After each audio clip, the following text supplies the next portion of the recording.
బండి తీయబడి ముందు కొట్టు చూసుకోండి, టైట్ కాకుండా రోడ్ టైట్ కావద్దు బాబు. అంటే మీరు 2 దిక్కులు కట్టడం 2 దిక్కులు కడతాం రోడ్డు ఇటు పైప్ లైన్ అటు పై దిగి కడితే ఈ నీళ్ళు అటు పోవు, ఇటే పోతాయి నీళ్ళు.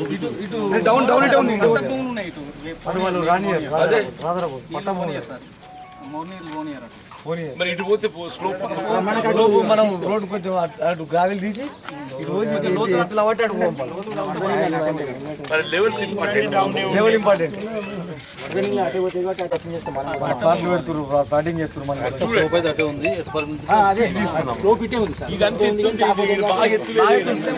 బాగా ఎత్తుంది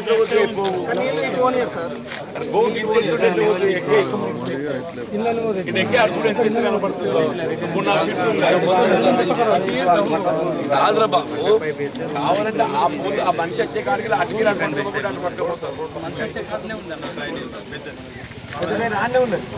కలవే కదా, ఎత్తుకే కదా. మీరు లెవెల్ చూడండి బాబు, చూద్దాం. నేను కూడా వస్తాను, నేను కూడా వస్తాను. పర్లేదు పర్లేదు బాబు. ఇదివరకు మేడం ఉండి ఆమెనే ఉన్నది అనుకుంటున్నాను. ఇప్పుడు ఈలే బాబు, మన రాసారం విలేజ్లో ఒక కుంట ఉన్నది,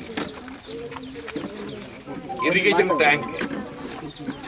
but of course water store అవుతారేమో, బట్ వర్షం వచ్చినప్పుడు మాత్రం నీళ్ళు నిలబడతాయి.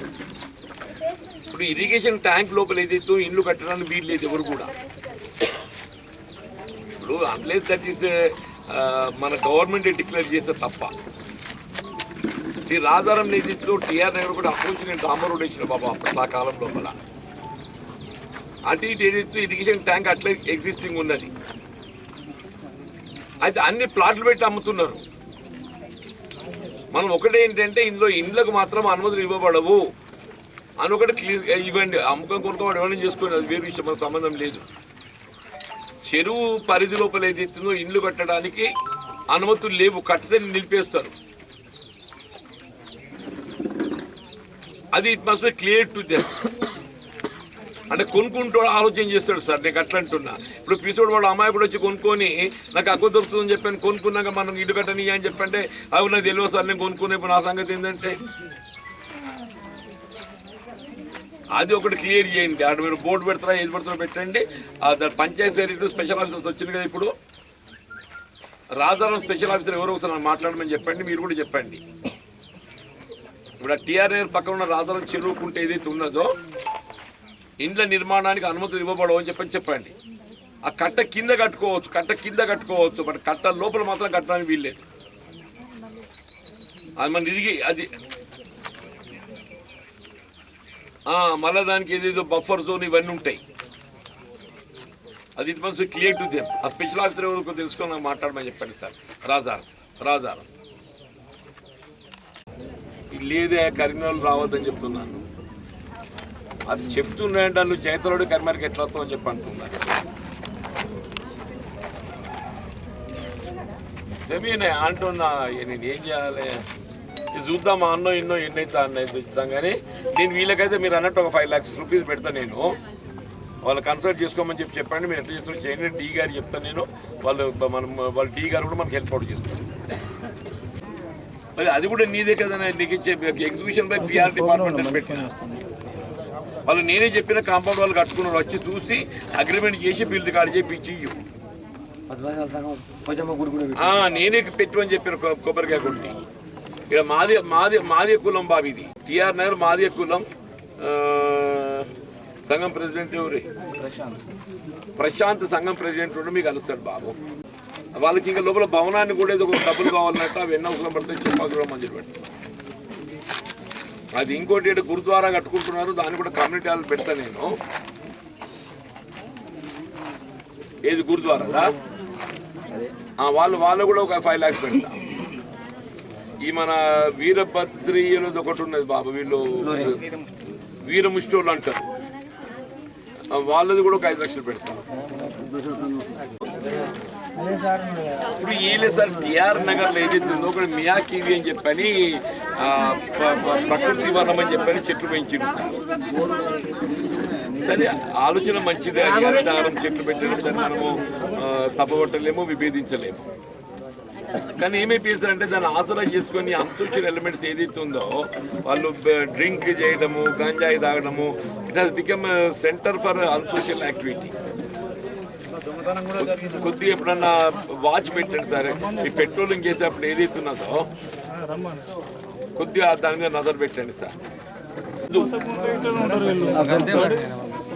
మీరు అక్కడ సార్ జనరల్ కూడా చెప్తుండే, మీ సైరనిస్ట్ ఏమైందంటే మీరు నేరస్తులను అలర్ట్ చేసినట్టు అవుతారు.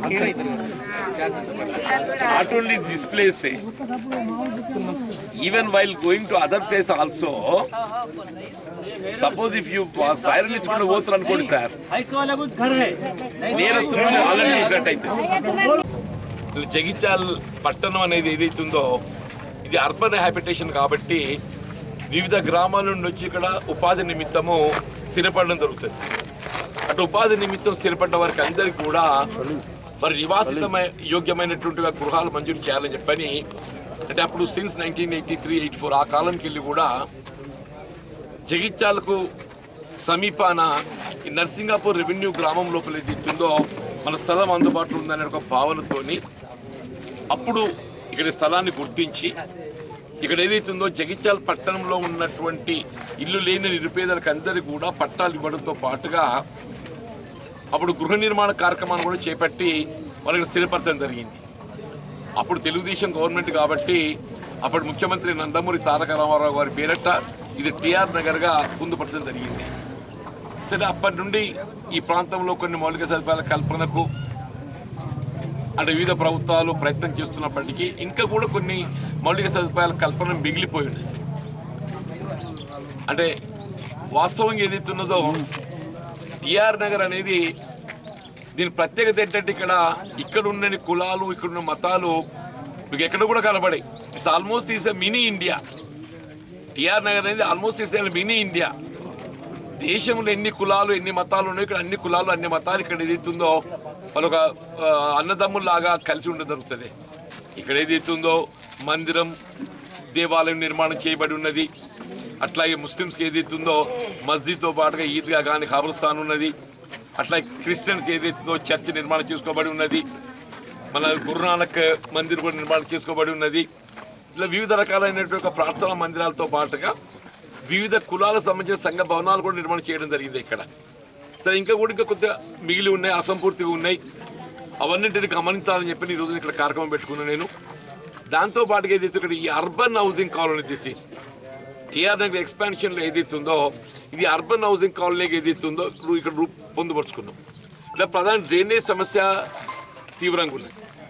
ఇప్పుడు డ్రైనేజు, సీసీ రోడ్లు అందరికీ నీట్గా ఉండాలి, పారిశుద్ధ్యము, డ్రింకింగ్ వాటర్, వీధి దీపాలు, ఇవి 3 ప్రధానమైనటువంటి ఒక పౌర సేవలు. ఈ గతంలో ఏదైతే ఉందో గ్రామ పంచాయతీగా ఉంటాయి. ఇప్పుడు మొన్నటి మున్సిపల్ కూర్పులో ఏదైతే ఉందో ఇది మున్సిపల్ పట్టణంలో చేర్చడం జరిగింది. 47-48 వార్డ్స్గా అందులో చేర్చడం జరిగింది. 2 అంటే ఆల్మోస్ట్ ఇక్కడ అబౌట్ 4-5 వేల ఓటు ఉన్నది. అంటే ఓటే 4-5 వేలు ఉందంటే జనాభా 10,000 ఉంటుంది. జనాభా 10,000 ఉంటుంది. నేను మన మున్సిపల్ కమిషనర్ గారు కూడా వచ్చిండ్రు, ఈరోజు డి గారు కూడా వచ్చిండ్రు. నేను వారిని ఏదైతున్నదో ఇక్కడ అవసరమయ్యేటటువంటి మొదటి దశలో డ్రైనేజ్ వ్యవస్థ, నేను దయచేసి please make out A detailed plan of drainage. ఆ నిర్మాణం చేయబడే డ్రైనేజ్కు కన్క్లూడింగ్ పాయింట్ ప్రధానం. మీరు కన్క్లూడింగ్ పాయింట్ లేకుండా నిర్మాణం చేపట్టబడి మధ్యలో వదిలేస్తే అక్కడ ఏదైతే మళ్ళీ మురికి చేరుకొని ఆ ప్రాంతం వాళ్ళు ఇబ్బందులు ఎదుర్కొనే అవకాశం ఉంటుంది.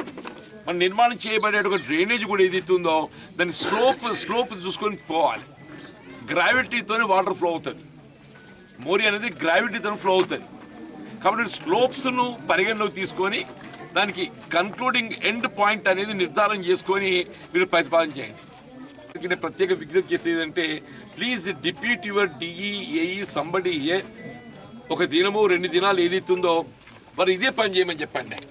ఎందుకంటే ఇక్కడ సమస్యలు తీవ్రంగా ఉన్నాయి కాబట్టి జగిత్యాల పట్టణం ఇతర ప్రాంతం అంతా ఏదైతుందో వీళ్ళ గత దశాబ్దాల కాలం నుండి ఏదో రకమైనటువంటి ఒక సౌకర్యాలు అనుకూర్చినాం.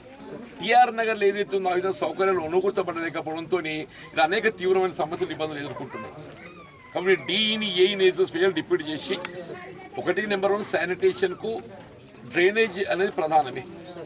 తర్వాత నెక్స్ట్ ఫేజ్ సెకండ్ ఫేజ్లో let us go for CC road. మొదటి దశ we're confining only to drainage.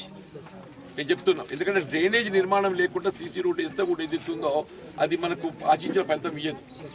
First let us concentrate on CC drainage. ఆ డ్రైనేజ్ నిర్మాణం చేసుకున్న తర్వాత then second phase let us go for CC road. డ్రైనేజ్తో పాటుగా వీధి దీపాలకు సంబంధించి ఏదైతుందో ఇప్పుడు మున్సిపాలిటీ ఏమవుతుంది సార్ అంటే మనం మీరు అనుమతులు ఇస్తున్న ఇల్లు నిర్మాణానికి బెటర్మెంట్ ట్యాక్స్ తీసుకుంటుండ్రు, అనుమతి కావాల్సిన పన్ను తీసుకుంటుండ్రు. మరి వాళ్ళకి కావాల్సిన పౌర సేవలు మీరు ఇవ్వాలి కదా sir. Every year they are paying tax also. పౌర సేవలు ఏంటి? Sanitation, drinking water, electricity. మీరు ఎలక్ట్రిసిటీ కనెక్షన్ సంబంధించి మీరు ఏ విధమైనటువంటి ఒక సౌకర్యం అనుకూరుస్తలేదు. ఇప్పుడు ప్రభుత్వం అనేది కొనసాగింపమ్మ.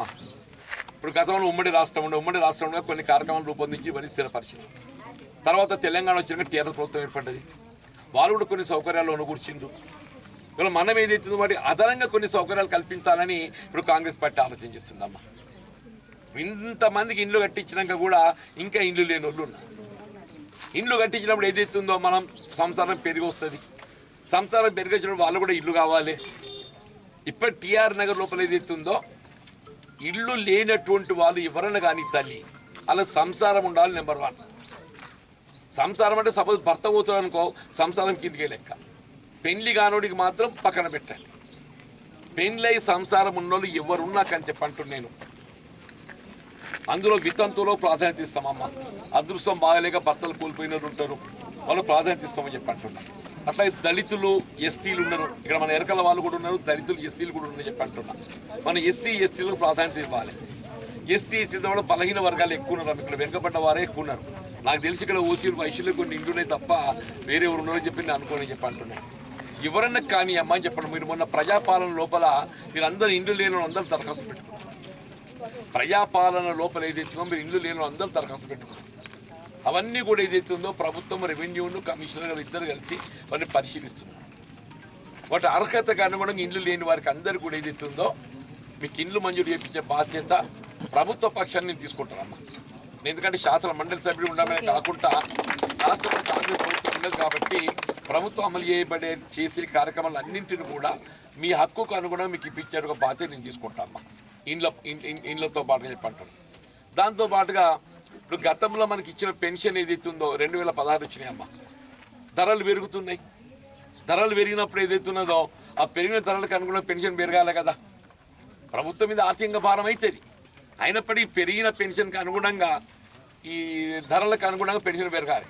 కాబట్టి మీకు ఉగాదికి వెళ్ళి ఏదైతున్నదో ఆ 2016 4000 పెన్షన్ అవుతుందమ్మా. ఇంతవరకు మీరు ఏ 2016 పెన్షన్ పొందుతున్నారో అది 4000 అవుతుంది. ఇప్పుడు బీడీ పెన్షన్ కూడా ఏదైతుందో కొంతమందికి వస్తుంది, కొంతమందికి వస్తలేదు. బీడీ పెన్షన్ ఏదైతుందో బీడీ చేసే వారికి అందరికి కూడా ఇప్పుడు 2014 తదుపరి ప్రావిడెంట్ ఫండ్ కట్ అయిన వారికి ఎవరికి కూడా బీడీ పెన్షన్ వస్తలేదు. 2014 తదుపరి బీడీలు చేసి ప్రావిడెంట్ ఫండ్ కట్ అయిన వారికి కూడా అందరికీ బీడీ పెన్షన్ 4000 రూపాయలు ఇప్పేది వస్తుందమ్మా. మరి వీటితో పాటుగా ఏ పెన్షన్ రానోళ్ళు ఉంటారమ్మా. ఏ పెన్షన్ రాను అంటే ఇప్పుడు ఈ అమ్మాయికి ఉంది, ఈడు లేదు. ఈ అమ్మాయికి ఈడు లేదు, ఆ అమ్మాయికి మా ఉంటుంది. ఈడంటే 57 ఏళ్ళు వస్తే వృద్ధాప్యం వస్తుంది. 50 ఏళ్ళ లోపు ఉండి బీడీలు చేయని వాళ్ళు వాళ్ళ సంగతి వాళ్ళు కూడా ఆలోచన చేయాలి కదా. వాళ్ళకు పిల్లలు అవుతారు, వాళ్ళకు ఆర్థికంగా దోహదపడాలి. వాళ్ళు కూడా ఈ అమ్మాయి కూడా 2500 రూపాయలు పెన్షన్ ఇప్పిస్తారు. నీకు కూడా తల్లి